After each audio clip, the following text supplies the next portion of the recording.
Hello guys, this is trade of the day. I'll be going over today's trade that I made on Thursday, April 6, 2017. I just want to quickly mention that if you have been learning from these videos, please subscribe to the channel, click on alerts, and like the videos. I will continue to post more videos, and as a reminder, this video is for learning purposes only. Okay guys, so another awesome gap and go type of trade, low float and float rotation. I call this stock uh, HTGM's cousin, but it's actually AKTX. Pretty much exact same type of pattern, a little bit differences, but pretty much the same thing. And it just goes to show you that these patterns do repeat themselves over and over and over and over. Now, sometimes it could be rare for these things to happen, but they do come up. And then when they happen, you have to be there to execute it. And I was there this time. I didn't miss it. So it just goes to show you, be prepared. They will come, and you got to execute. Now, it wasn't perfect. I will go over why. It wasn't a perfect trade, but I still made money. So I just want to go over that. Okay, so AKTX. Now this is a news breakout. A little bit different than HTGM, which was a earnings breakout. But what really matters is the volume, the float, and how powerful this move could be once volume and momentum traders start coming in the trade. So the reason why this thing was moving is because William Blair, which is an investment analyst company, they put an outperform rating on AKTX. So let's look at the intraday chart.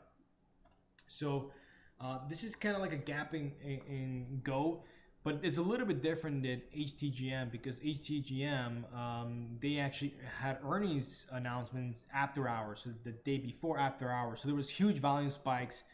They created a top after hours, and it all kind of just consolidated pre-market. Now AKTX actually had a news in the morning today, so it created a pre-market high. It kind of flagged.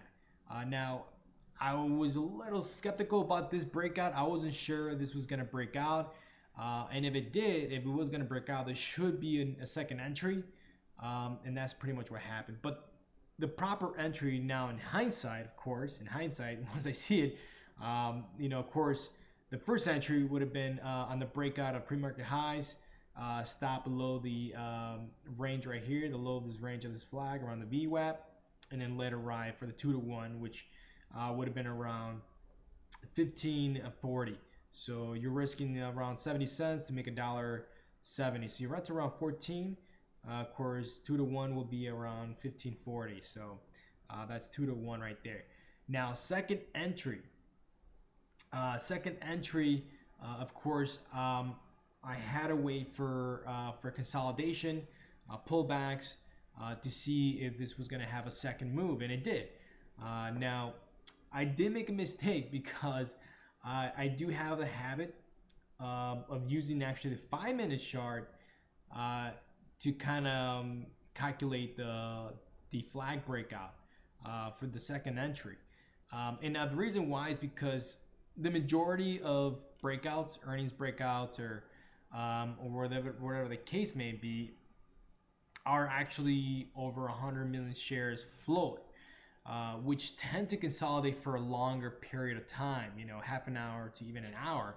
And I usually wait for the 90 MA on the 5-minute chart.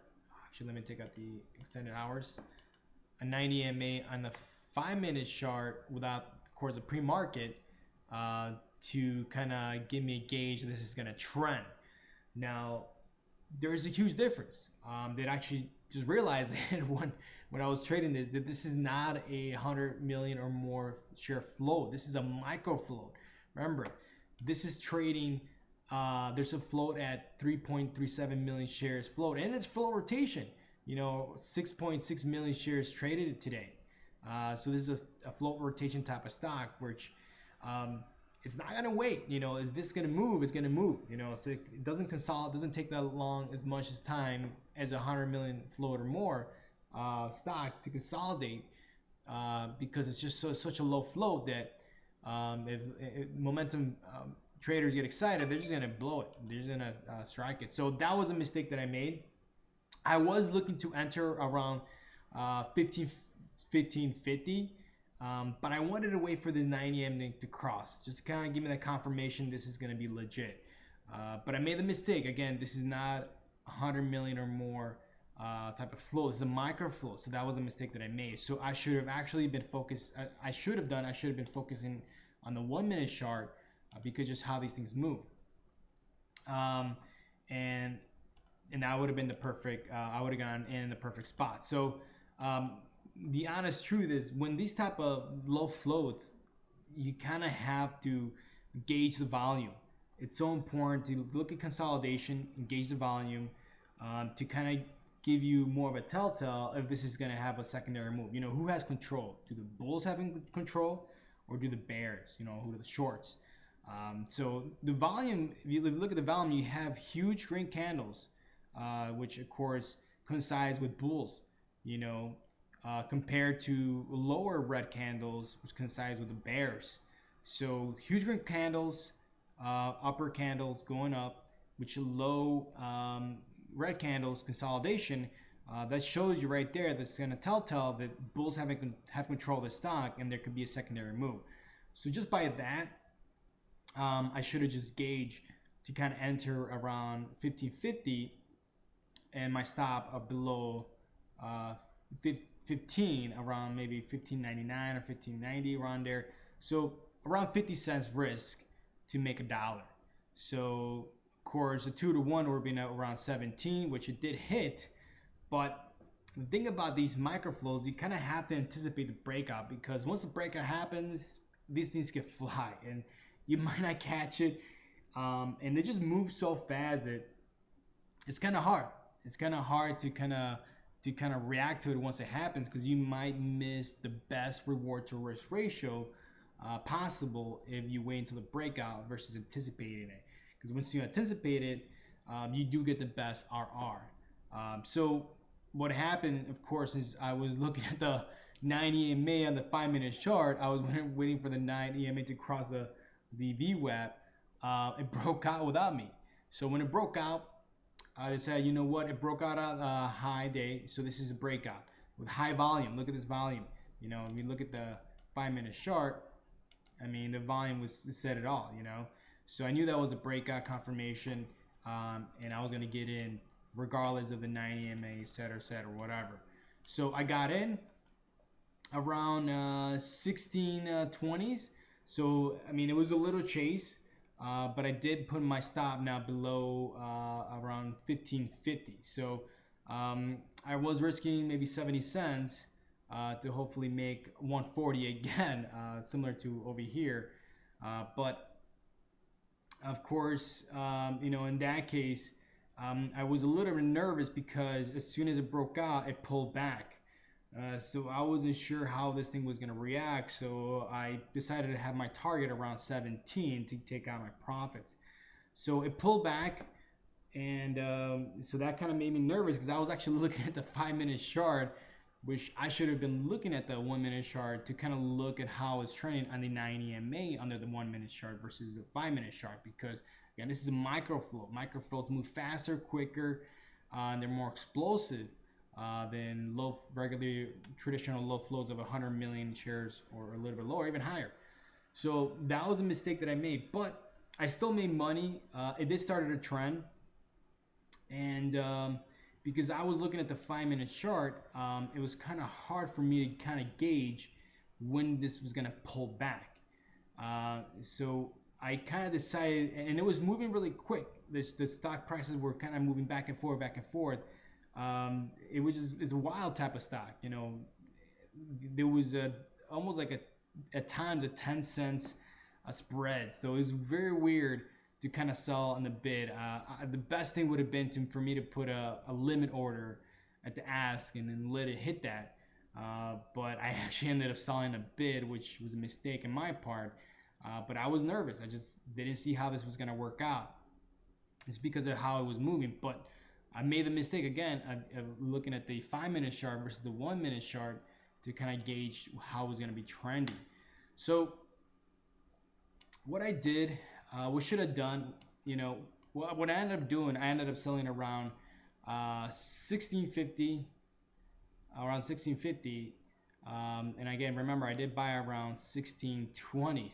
So I did make around 1 to 1, which is okay, but I am looking for 2 to 1. And again, the reason why I did it was because I was getting a little bit nervous. If you can see the choppiness of this type of move, this thing could reverse at any time. But if I would have been looking now in hindsight again, which is something that every trader says, but in hindsight, what I should have done is look at the 1 minute chart and look at this 90 MA trending. Once this 90 MA breaks, once price breaks below the 90 MA, is no longer trending. Look at what happened here. It broke below it and then reversed kind of trend for a little bit. Then of course, remounted. But that's something that I should wait until I hit my target 17 and not get out.